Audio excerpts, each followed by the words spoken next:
अध्यात्म विज्ञान कोई धर्म या संप्रदाय नहीं है, ये स्पिरिचुअल साइंस है जो कुदरत के कानून पर आधारित है। ये विज्ञान पूरे ब्रह्मांड के सभी रहस्यों को उजागर करता है और जीवन के सभी पहलुओं को समझने के लिए एक नई दृष्टि देता है।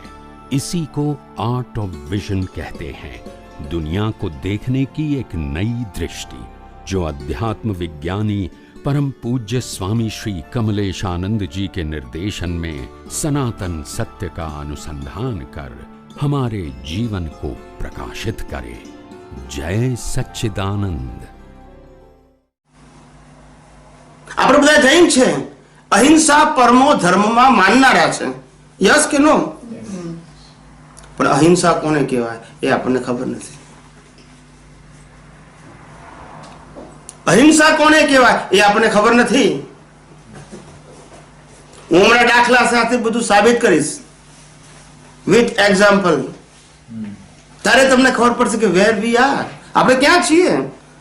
જીવોને બચાવવા એ ખોટું કામ નથી, એ સારું કામ છે, પણ શું એ સાચી અહિંસા છે કે માનવ ધર્મ છે? અહિંસા કોને કહેવાય?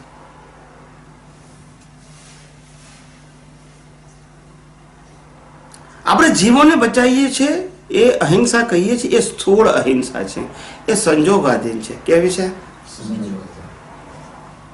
આપણે શ્વાસ લઈએ છીએ, અનંતા જીવોની હિંસા થાય છે, ખબર છે આપણને? યસ કે નો?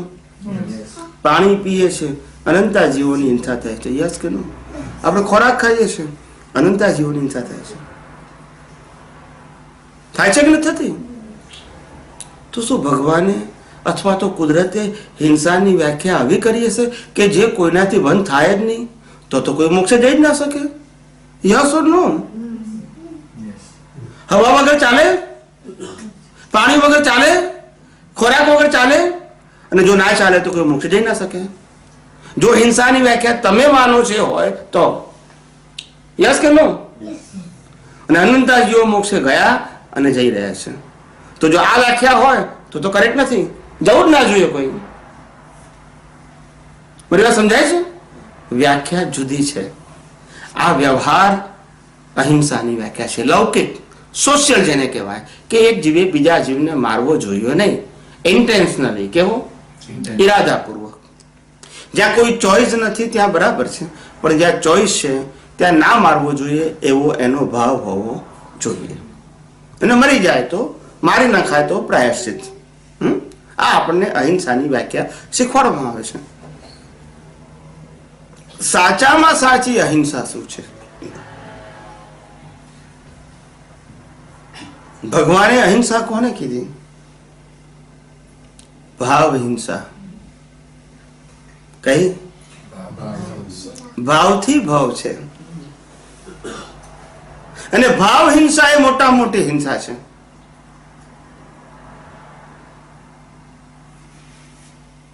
ભાવ ના હોય તો ભાવ ના હોય, સમજાય છે મારી વાત? ભાવ બે પ્રકારના, એક મોક્ષે જવાના ભાવ અને બીજો 5 ઇન્દ્રિયોના વિષયો ભોગવવાના ભાવ। આ બે પ્રકારના ભાવ છે। જો 5 ઇન્દ્રિયોના વિષયોના ભાવ છે તો એ સંસાર છે, પછી પાપ રૂપે હોય કે પુણ્ય રૂપે હોય, પણ બંને સંસારનું પેકેજ છે। પણ સંસારથી મુક્ત થવાના ભાવ છે, પોતાના સ્વ સ્વરૂપને, આત્મ સ્વરૂપને અનુભવના ભાવ છે, તો એ સાચા ભાવ છે। અને ભાવ ત્યારે થાય, ભાવ હિંસા બંધ થાય તો। ભાવ હિંસા કહું છું, ક્રિયાની હિંસા કહેતો નથી, વાણીની હિંસા કહેતો નથી, વિચારની હિંસા કહેતો નથી, ભાવ કહું છું। ભાવથી ભાવ છે, ભાવથી કર્મ બંધાય છે। આ સંસાર પણ ભાવથી બંધાય છે। સમજાય છે મારી વાત? સમજાય છે? ભાવ હિંસા। રામે રાવણ સાથે યુદ્ધ કર્યું કે નહીં? લાખો જીવોની હિંસાના નિમિત્ત બન્યા કે નહીં? એ જ ભવે મોક્ષ। જૈન રામાયણ હું જૈન રામાયણની વાત કરું છું. અર્જુને પણ મહાભારતમાં યુદ્ધ કર્યું, લાખો જીવોની હિંસાના નિમિત્ત બન્યા. એ જ ભવે મોક્ષ, જૈન મહાભારત. આ બધા દાખલા હું શાસ્ત્રના આપું છું તમને સમજાય એટલા માટે. લાખોની પાછી પંચેન્દ્રિય જીવોની, સામાન્ય એકેન્દ્રિયની વાત નથી કરતો. અને આપણા 24 માંથી 3 તીર્થંકરો, શાંતિનાથ, કુંથુનાથ, અરનાથ, આ ત્રણ તીર્થંકરો ચક્રવર્તી તરીકે જન્મ્યા. કઈ રીતે જન્મ્યા? એ ચક્રવર્તી તરીકે જન્મ્યા ખરા, પણ ચક્રવર્તી કહેવાય નહીં જ્યાં સુધી ચક્ર પ્રાપ્ત ના થાય ત્યાં સુધી. અને ચક્ર ત્યારે પ્રાપ્ત થાય 6 ખંડો ઉપર વિજય પ્રાપ્ત કરવો પડે. 6 કન્ટ્રી નહીં સાહેબ, સમજ્યા નહીં? I am talking about the 6 continental. એક ચક્રી રાજ. આ યુનિવર્સમાં કેવું હોય? એક ચક્રી રાજ આખા ભરત ક્ષેત્ર ઉપર. ત્યારે ચક્ર ઉત્પન્ન થાય ત્યારે એને ચક્રવર્તી કહેવાય. પેલા ચક્રવર્તી તરીકે જન્મ્યા છે, ચક્રવર્તી થયા નથી. It is under process. અને 6 ખંડ જીતવા માટે કેટલા યુદ્ધ કરવા પડે સાહેબ? હા, કેટલા જીવો મરે? એ જ ભવ્ય કેવળ જ્ઞાન, એ જ ભવ્ય મોક્ષ. Now I am asking about all of you, what is the definition of hinsa? બોલો, હિંસાની વ્યાખ્યા શું છે? ભાવપૂર્વક જીનાજ્ઞાનું પાલન કરવાનું. ના, પણ તો આ લોકો કર્યું, ભાવ તો હતા ને, ક્રિયા કરી. તમારું શું કીધું? તમે ફરીથી રિપીટ કરો તમારું ડેફિનેશન. ભાવપૂર્વક જીનાજ્ઞાનું પાલન કરવાનું. એટલે શું કરવાનું? ભાવથી જીનાજ્ઞા પાલન કરવાનું. આપણે કરવાનું શું?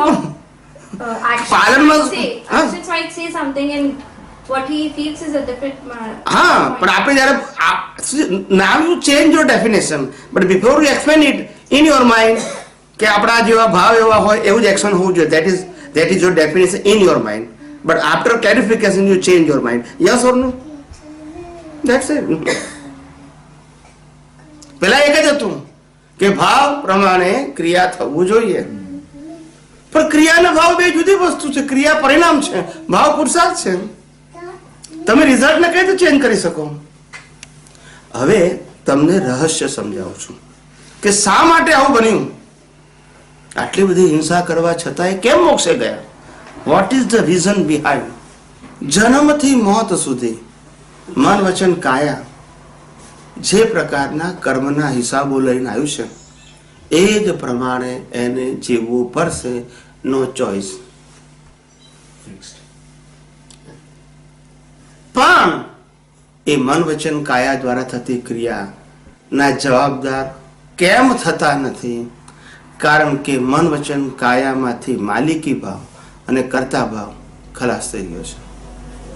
Title of ownership and title of doership destroy forever from his vision, so that they are not responsible for any action done by your mind, speech and action.